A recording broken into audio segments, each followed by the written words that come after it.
Hey, how's it going, everybody? Welcome back to the channel. If you haven't done so yet, hit that subscribe button and also leave a like on this video so more people can see it. I think it'll be a little informative because I have had this request a couple different times on the differences between iPhone and Android pertaining to our work in the gig economy. So I do have some bad news though. Unfortunately, my little phone upgrade from the iPhone to the Android, because I ended up getting a Samsung S22 Plus, lasted about a week until I sent the phone back. Why did I do that? Because of Verizon. So the whole point of upgrading from an iPhone to an Android, well, besides wanting to get back on Android, is because Verizon was offering an $800 credit, I believe.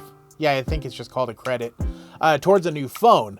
So if I applied this $800 credit to this Galaxy phone, I would only have to pay about $8 a month, which I'm totally fine with because overall that means the phone costs about $200, which means once I get a little bit of extra money, I could pay that off and be done with it. Because this phone that I have now, my iPhone, is completely paid off, and I don't want to take on another unnecessary phone payment because right now I'm only paying like $84, I believe. And then the people at Verizon tried to talk me into getting a business plan, which would save me like an additional $45 or something like that. I don't know.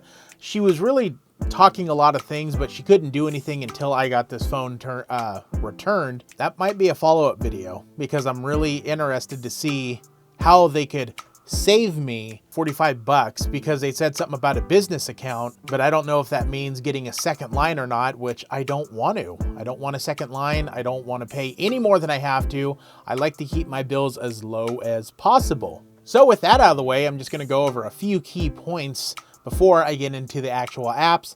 Of course, the iPhone, I believe, unfortunately, I hate admitting this, but it's a lot easier to use. It's a little more user-friendly since everything is pretty much laid out for you. However, I do feel that you have a little more freedom on an Android, and plus it integrates just a tiny bit better with all my other stuff. Anyways, so I know why you guys are here. It is for the apps that I used. I'm going to go over my two main ones, which is Amazon Flex and Spark Driver. And I'm also going to touch on three of the other apps that I use: Point Pickup, DoorDash, and UberEats. So we're going to start with the easy ones first, and that's going to be the DoorDash and UberEats app. Not the regular Uber app because I don't take customers anywhere.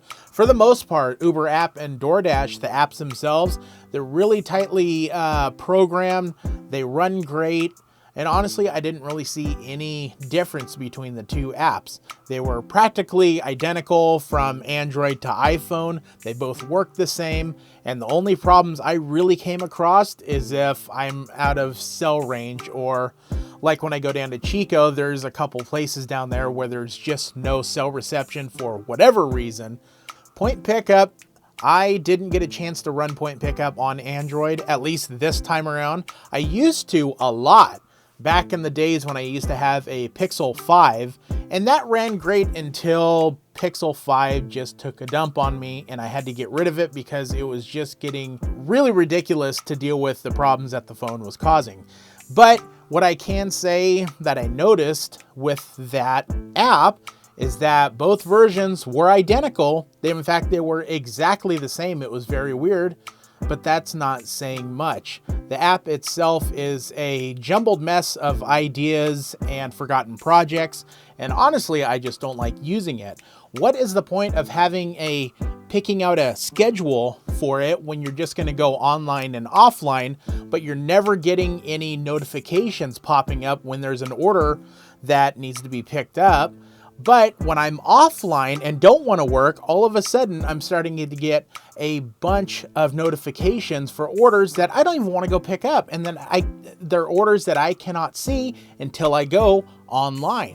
So what's the point of the schedule if there's an offline and an online? Uber Eats definitely is going to start sending you offers if you're offline. Same with DoorDash. So why have it? And also, while I'm still shitting on Point Pickup, you should not be supplementing guaranteed pay with tips from customers, because when you're sitting there saying, why, yes, you get all the tips, you get 100% of the tips. Of course you do, but you're also taking away pay and letting the tips pay for that guaranteed that you offered.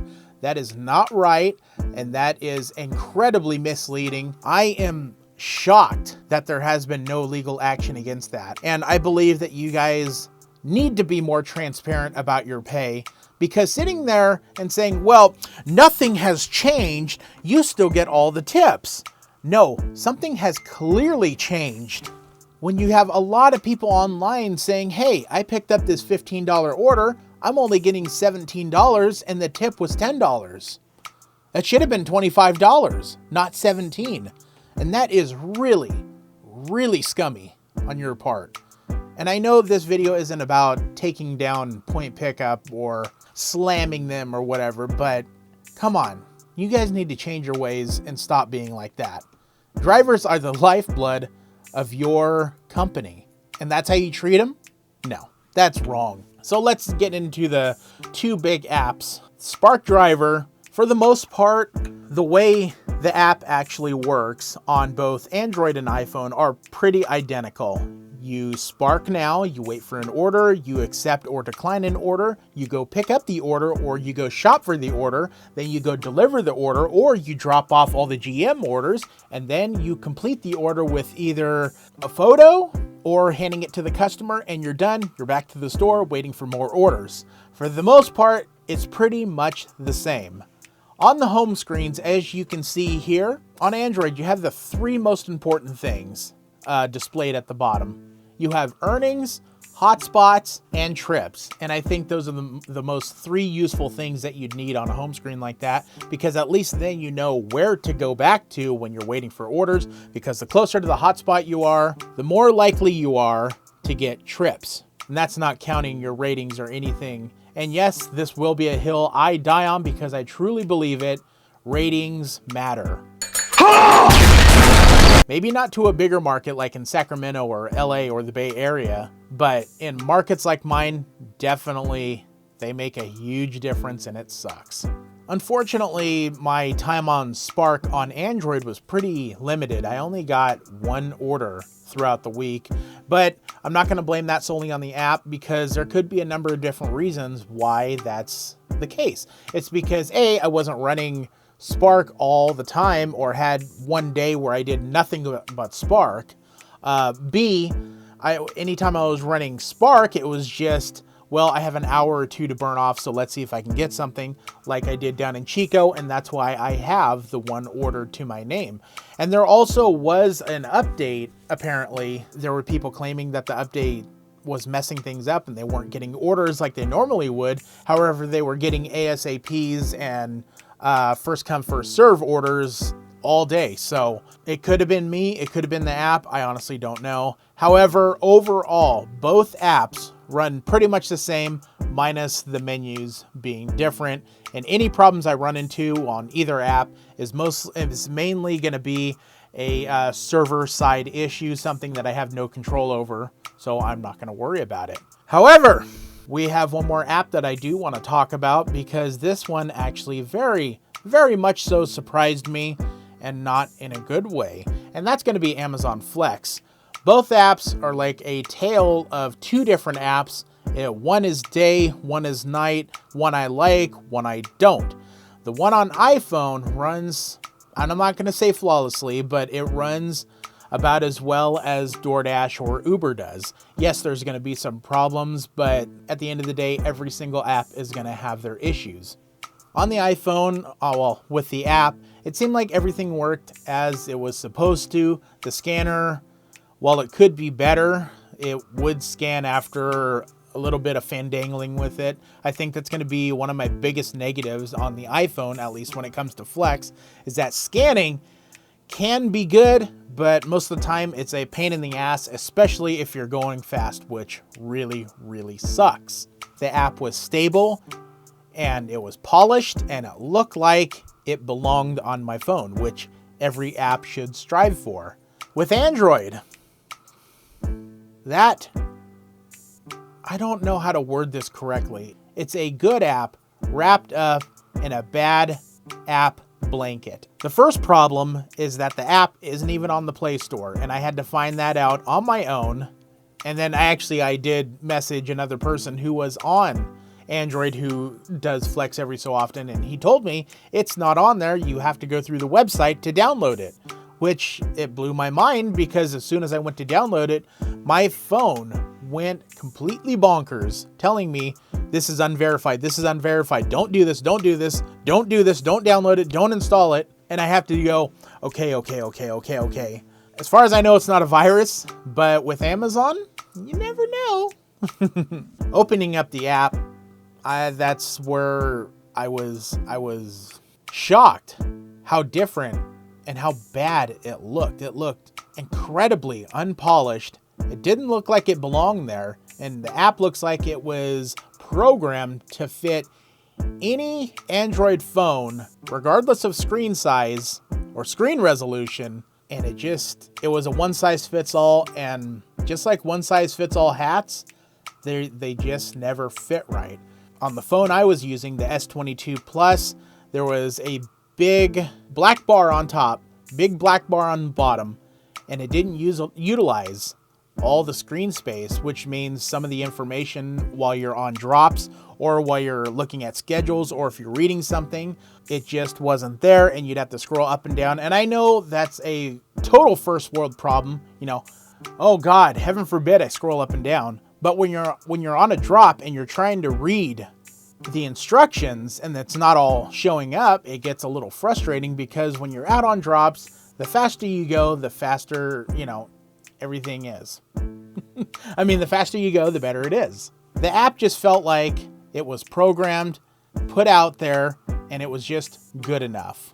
One weird thing though that I experienced, I don't know if it was just me or the phone or maybe it was the app, is that I had experienced just these random weird lag outs. Like the app would just stop working, but then it would start right back up, like if it just had a brain fart or something like that. And it just wasn't sure what to do for those couple seconds. When it happens during the scanning, sometimes it'll tell me that I scanned the wrong thing, the wrong barcode, when in reality I did, and it marked it as picked up. Or I would scan it, it would go through, and then all of a sudden it would just give me a bunch of random error noises, like if I just scanned the wrong one. It sounded like a phone farting. I think that's the best way to put it. However, there were two big things that I absolutely loved, and I don't know if it came in on an update while I was transitioning over to the Android or if it's an Android exclusive thing. If I wasn't at the pin making a drop, it would tell me, which, it's gonna do that. However, sometimes it would give me the option to move the pin not automatically, but right there on the home screen, and so I could complete the order. On the iPhone, I have never seen that. I've always had to go into settings, there's a problem, blah, blah, blah, move it that way, and then it would either have to be approved or whatever. I don't know. But I've never had that on the iPhone, and I wish I did because that would have saved me a lot of headaches and not have to use airplane mode, which I think's a plus because I don't like using airplane mode. And the other thing, something I really loved, it was fan-fucking-tastic at scanning packages to check them in or while I'm at drop-off. The iPhone, it scans it all right, but it does take it a few seconds sometimes. And there's other times where it just won't scan it unless you're just right at the right angle, right sunlight, just everything, and it sucks. With Android, it's just it's in this general direction, beep, it got it. So hopefully you found all this helpful because I didn't think I was gonna ramble that much. I figured, hey, I'll just make a quick 5 to 6 minute video and then I'm sitting here just trashing the Flex app and the point pickup app, and I apologize for that because that's not what this was supposed to be. So, did I miss anything? Did I get anything wrong? Let me know down in the comment section.